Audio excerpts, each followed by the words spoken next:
तो अब हम बात करेंगे API integration plus dynamic data rendering की।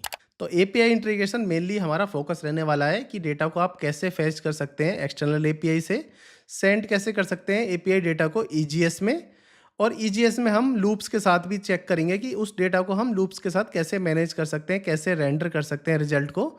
तो ये बेसिकली हमारा एपीआई का एक प्रॉपर एक लेक्चर होने वाला है। मैं आपको बता देता हूँ, हम जो डमी एपीआई यूज़ करेंगे वो करेंगे हम जेसन प्लेस होल्डर की।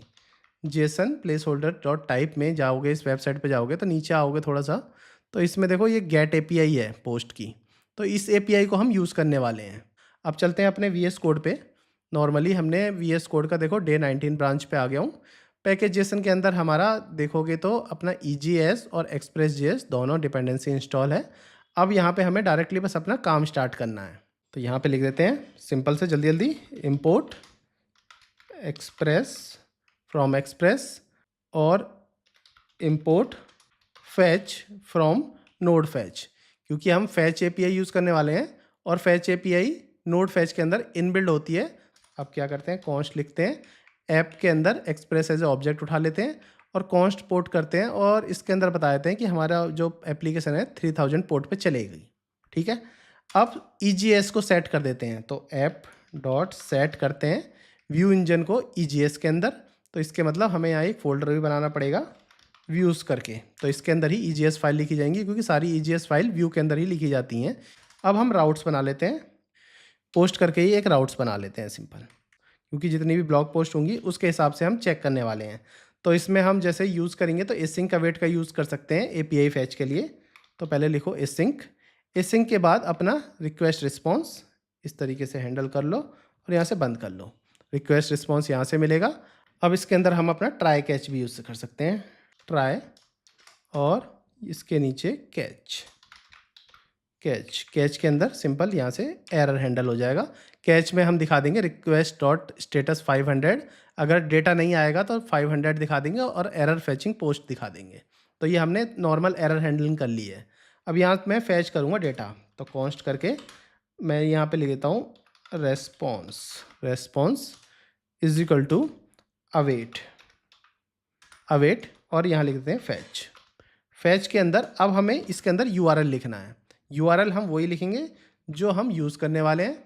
इस यूआरएल को कॉपी करो और यहाँ पे इस फैच के अंदर ऐसे पेस्ट कर दो, नॉर्मली पेस्ट कर दो। यहाँ से हमने एक मतलब एक रेस्पॉन्स में हमने यहाँ से यूआरएल उठा लिया फैच के थ्रू। अब क्या है, टैब करते हैं, यहाँ पे लिखता हूँ कॉन्स्ट और यहाँ पे लिखता हूँ पोस्ट इज इक्वल टू, हम फैच यूज़ कर रहे हैं तो 2 अवेट आएगा, एक अवेट नॉर्मल डेटा फैच करने के लिए, दूसरा अवेट रिस्पॉन्स डॉट जेसन के लिए। ठीक है, हमने और यहाँ पे रेस्पॉन्स डॉट रेंडर करेंगे, रेस्पॉन्स डॉट रेंडर में पोस्ट रेंडर कर लेंगे। तो इस तरीके से हम पोस्ट रेंडर कर सकते हैं। पोस्ट के अंदर भी पोस्ट इस तरह से दिखा दिया। तो अब हम पोस्ट के अंदर ही सारा डेटा फैच करने वाले हैं। तो थोड़ा सा आप कंसोल लगाकर भी यहाँ देख सकते हो कि किस तरह से आपको पोस्ट दिख रहा है। तो यहाँ मैं आपको दिखा देता हूँ, यहाँ पे लिख सकते हैं हम कंसोल डॉट लॉग में पोस्ट में क्या क्या मिलेगा। ठीक है, यहाँ से सेव करते हैं और थोड़ा सा नीचे जाते हैं और यहाँ पे लिखते हैं ऐप डॉट लिस्टनर और इसके अंदर अपना पोर्ट चला लेते हैं। ठीक है, इतना हमने अपना पोर्ट चला लिया। अब यहाँ पे आते हैं व्यू के अंदर। अब व्यू के अंदर हमें क्या बनाना है, पोस्ट नाम से कुछ बनाना है। जो ईजीएस मैंने लिखा हुआ है पोस्ट, तो मतलब पोस्ट नाम से ही व्यू के अंदर हमारा ईजीएस फाइल बनेगी, डॉट ईजेएस पोस्ट बन गई। यहाँ पे नॉर्मल एक फॉर्मेट से हम एचटीएमएल फाइल बना लेते हैं। एचटीएमएल फाइल में यहाँ पे डॉक्यूमेंट्स की जगह मैं यहाँ पे लिख देता हूँ पोस्ट, सीधा पोस्ट लिख देते हैं। अब यहाँ पे एक h1 टैग लिखते हैं, सिंपल h1 टैग लिखेंगे इसमें, पोस्ट फ्रॉम एपीआई। इतना करने के बाद ये तो सिंपल एचटीएमएल लिखा है मैंने। अब इसके अंदर एक इफ़ लूप लगा देते हैं, यहाँ पे परसेंटेज लगाते हैं और इसके अंदर लिखते हैं इफ़। अब कि देखो देख के लाते हैं कि पोस्ट नाम था, क्या नाम था, देखो यहाँ पोस्ट नाम था, तो यहाँ से पोस्ट कॉपी कर लो। तो इफ़ लूप में अगर पोस्ट है और and operator post dot length, post dot length greater than is equal to 0 है, पहला लूप तो लगा लिए इफ़ लूप, अगर greater than is equal to 0 है और इसके बाद कर ये अपना ब्रैकेट लगाया, परसेंटेज लगाया और ये बंद कर दिया। अब एक तो मैंने लगा दिया ये लूप, इफ़ लूप।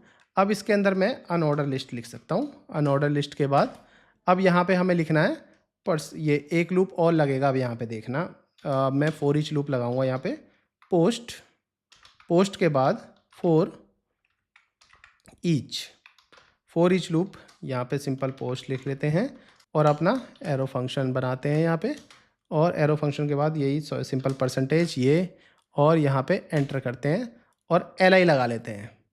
LI इस तरह से मानो LI लगा लेते हैं। LI के अंदर हम यूज़ कर सकते हैं H2 और P टैग। H2 में पोस्ट डॉट टाइटल आ जाएगा, P टैग में पोस्ट डॉट बॉडी आ जाएगी। अब देख लेते हैं पोस्ट के अंदर टाइटल और बॉडी थी भी कि नहीं थी।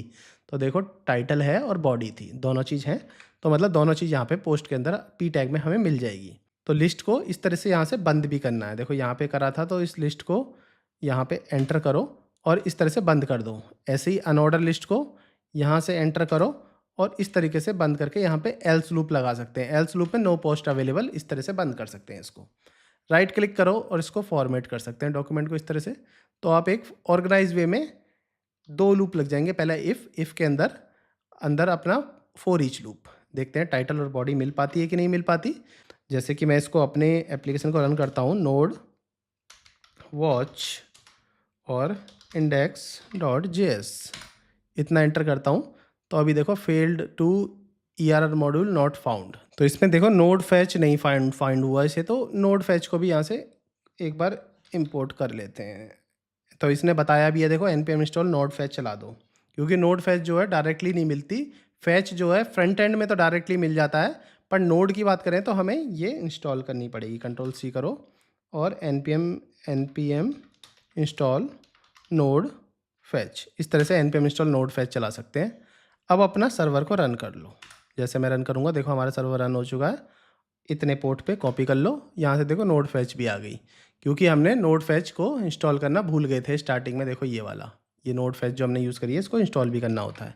वापस जाते हैं और यहाँ पे इधर ही पेस्ट कर लेता हूँ। और देखो अभी कुछ नहीं मिला गेट में, क्योंकि हमारा जो राउट्स था, राउट्स हमें पोस्ट पे रखा हुआ है।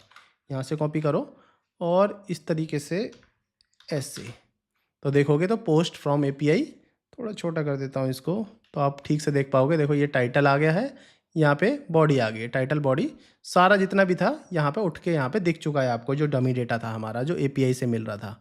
और यही चीज़ आपको कंसोल में भी मिल गई है, क्योंकि मैंने यहाँ कंसोल लॉग लगा दिया था। तो ये सारी चीज़ यहाँ भी आपको मिल चुकी है। तो इस तरीके से आप API को यूज़ कर सकते हो EGS के साथ, इस तरीके से। तो EGS के साथ API यूज़ करना बहुत ही सिंपल है। तो इस तरीके से आप कोई एक डमी डेटा ले लो, उसको प्रैक्टिस करो और फिर आपको इजीली समझ आ जाएगा API इंटीग्रेशन के डेटा को आपको कैसे हैंडल कर सकते हैं। Node.js एंड एक्सप्रेस के साथ EGS टेम्पलेट का किस तरह से हम यूज़ कर पाएंगे API इंटीग्रेशन में। तो ठीक है दोस्तों, अभी के लिए इतना ही, फिर मिलते हैं नेक्स्ट लेक्चर में। तब तक के लिए थैंक्स फॉर ज्वाइनिंग। अगर मेरी वीडियो इन्फॉर्मेटिव लग रही हो तो प्लीज़ प्लीज़ प्लीज़ सब्सक्राइब जरूर कर लें मेरे चैनल को। आपके एक सब्सक्राइब से मुझे बहुत बहुत ज़्यादा मोटिवेशन मिलता है। Thanks for joining.